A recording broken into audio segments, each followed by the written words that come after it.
Assalamu Walaikum. Hello friends, how are you? Welcome back to our new video. In this video, I am going to show you how to add dot border to shape in Microsoft Word. Let's get started. At first, we have to open a Word document. Then we want to add dot border to a shape. Firstly, we insert a shapes in this document. We go to the insert menu and click shapes drop down menu. Then choose a shape. Now I choose the rounded rectangle shape. Then draw these shapes. Now we can see here we draw a rounded rectangle shape. Then we click the shape and go to the format menu. Then click shape fill color and change the color orange. Then click shape outline and choose red color.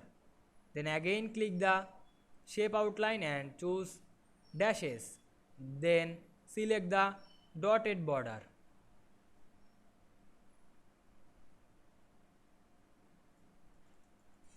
Now we can see here we add dotted border to a shape very easily.